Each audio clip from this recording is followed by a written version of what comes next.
What's going on, people? It's J.Good at Str8OutDaDen.com. I'm on the line right now with Ezko. Say what's up, man.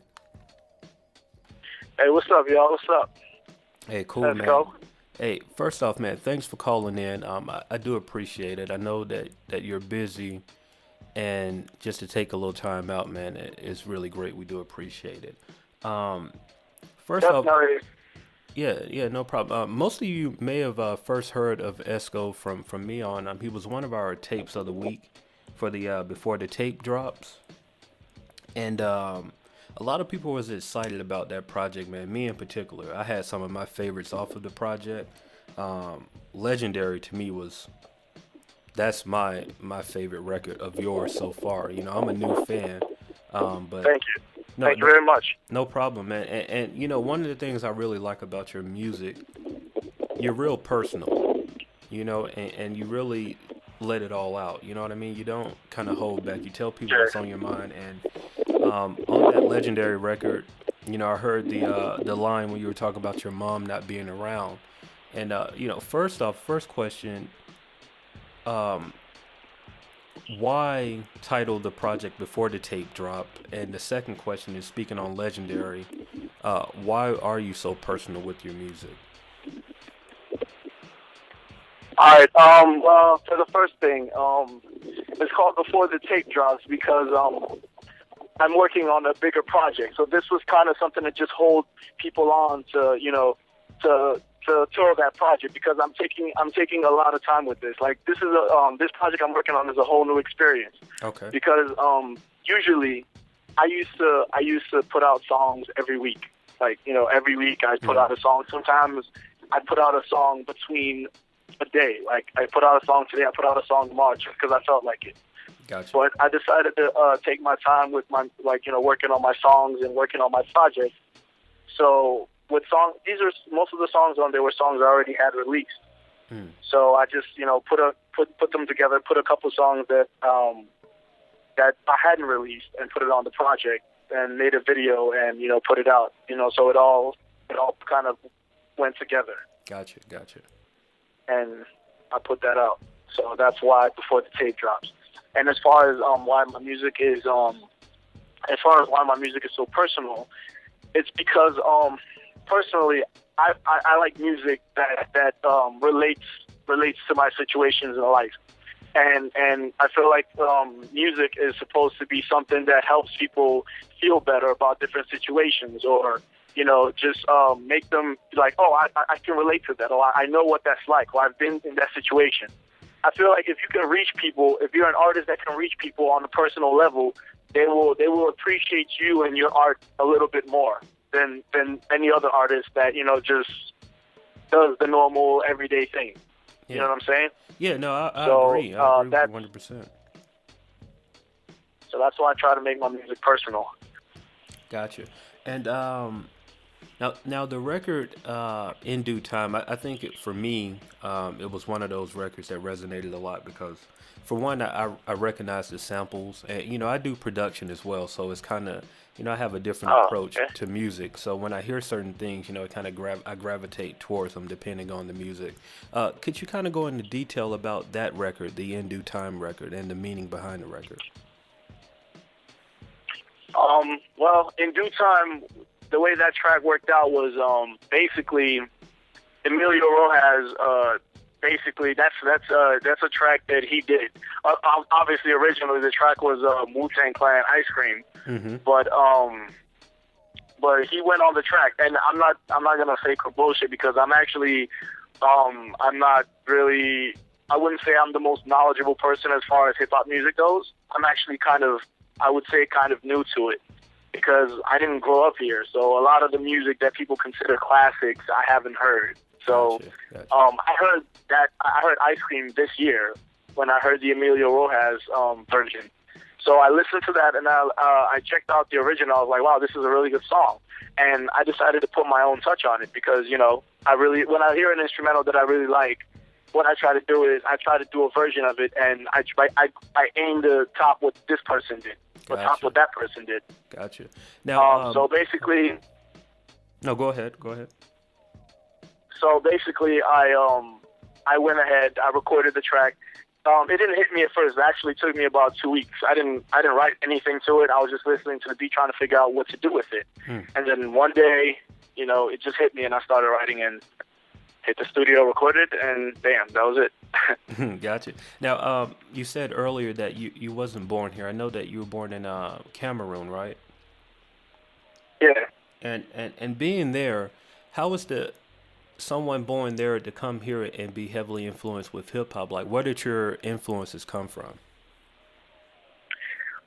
It's funny. Basically, I was born in Cameroon. I came here when I was 4, and then I went back.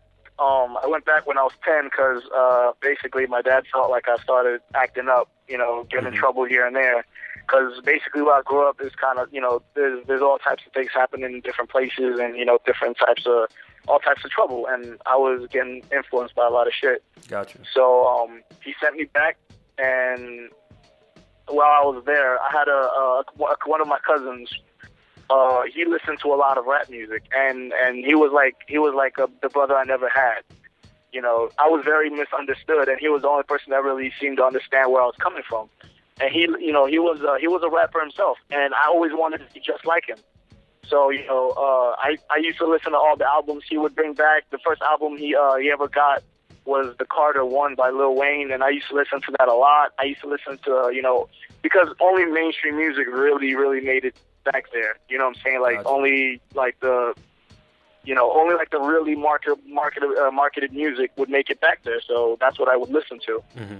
And I became a fan of rap, and I picked that up. And since he would rap, he would exchange raps. He would rap something, tell me to rap, and it just developed from there. Gotcha. I mean, and for someone that developing rap at a later age, you really have a voice. You know what I mean? For yourself. Like, I hear a lot of rappers that may have picked up rap later. You can see how they're influenced by the different, rappers that are moving right now. But when I hear your music, I hear someone else. I don't hear something that I've already heard. And that's what really makes me appreciate your music the most. Now, I know we were speaking a little earlier about that you had a couple of upcoming projects. The Fresh Republic, is that one of them, right? I think I had that right. Yeah, the Fresh Republic. Okay. Tell us a little more about that project and what's going on with that. Well, the Fresh Republic are a duo from Maryland, consisting of Ivy, who's he's a producer in general and an engineer for Crack Beats Records and Indigo Studios. And but the project I'm working on with him is kind of like a little EP, like an EDM trap EP.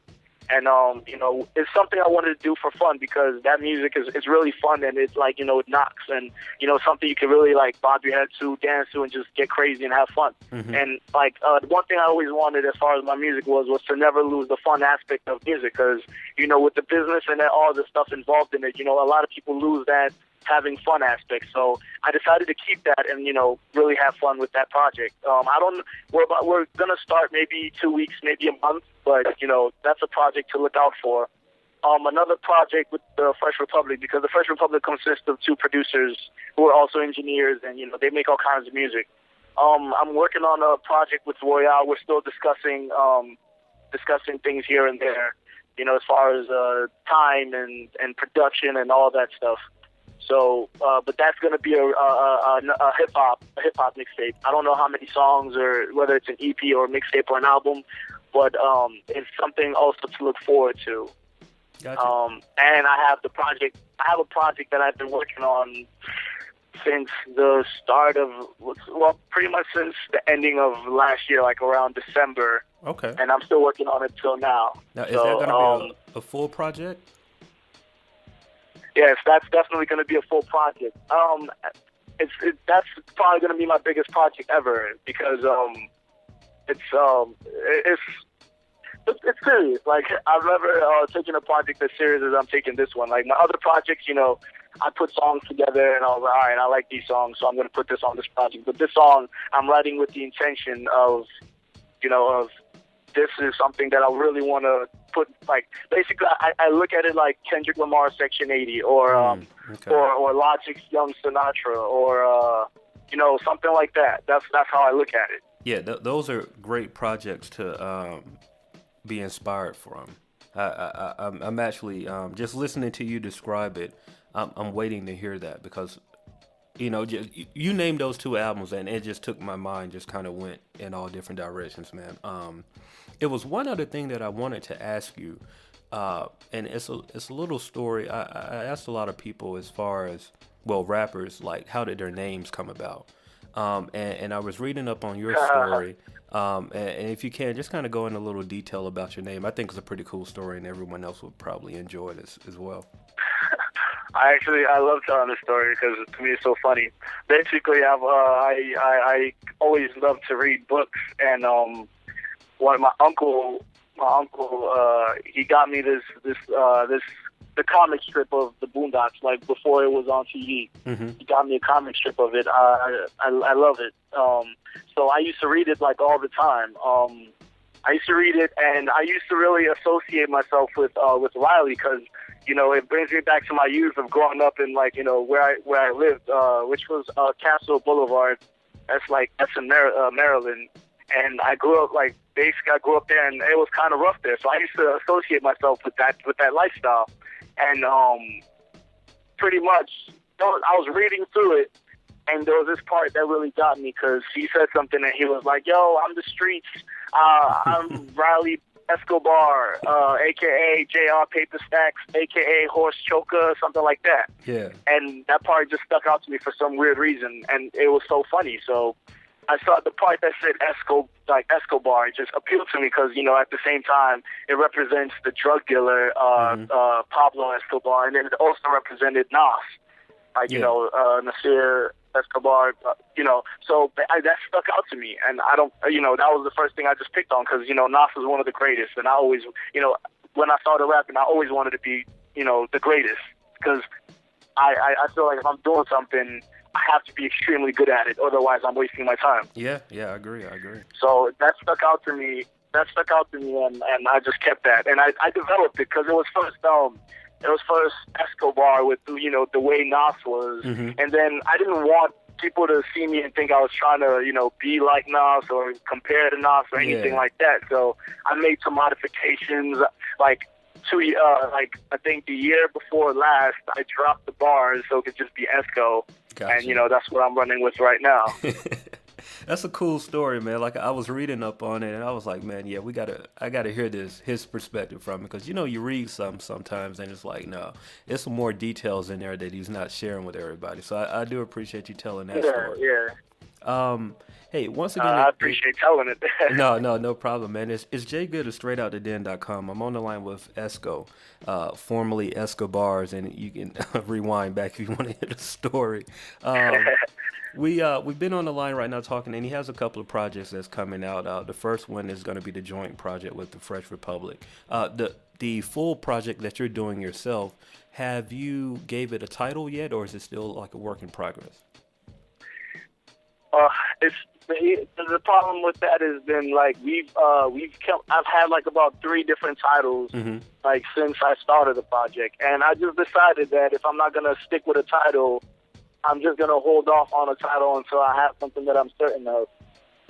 So Gotcha. For now, it's untitled, no drop date, nothing, because I don't want to rush it. So that's why I'm not putting a drop date on it. If anything, the projects with the Fresh Republic will be out before the final project.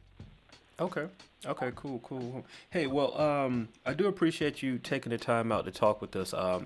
There's one thing that I do with every artist and rapper that I talk with at the end of our phone interview or our podcast, and we ask if each rapper can give us some bars. Fitting with your name being Escobar, formerly Escobars, could you give us some bars to leave us with? Okay. I'll give you guys something that I've been working on and see what you think about it. Cool. Is that cool? Yeah, man. We'll love it. All right. It's like Imagine living your life with no voice, getting taken from your mama with little or no choice, because the doctors weren't eager to do the procedure to make sure I could breathe. Tell my mama what I need. I approached this, because silence was my diagnosis. Yelling loud as shit and still feeling hopeless. And just before I even learned to cope with the cruelty of life or the purchase with the price, I was already knocking on death's door. But my pops flew me over. That nigga declared war. I was doomed to rest in silence in a cold world where tomorrow is a diamond. That's forever, but ain't nobody promised that. My situations were the reasons that I had to rap, because I had to tell a story no one heard of. Got in the rap game and I did murder. Ironic, because since I couldn't speak, somehow the music always had me moving my feet. I was young Jackson before I could read or write. Now to change the game like Joe Jackson, I beat the mic. On a day-to-day basis, I was working hard while you was getting wasted. Face it, success a French bitch and I could taste it. This is real life. You niggas stuck in the Matrix. Dude, you can rap, man. That's what I got. You can rap. I'll give it to you. I try. Hey, I appreciate you calling in, man. Hey, before you get out of here, what's your contact info so we can make sure people can stay in touch with you? Contact me at _EZKO.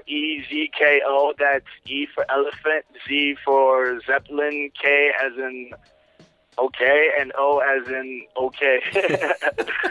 So, and then Facebook.com/IamEzko. And for everything else, music videos and, everything in general, just go to www.ezkomusic.com. Gotcha. That's E as in elephant, Z as in Zeppelin, K as in knockout, O as in okay. Man, hey, your spelling is crazy, man. Hey, once again, it's J.Good and Str8OutDaDen.com, man. We're on the line with Ezko. I appreciate you calling in, man. I appreciate you guys having me. All right, cool. We out.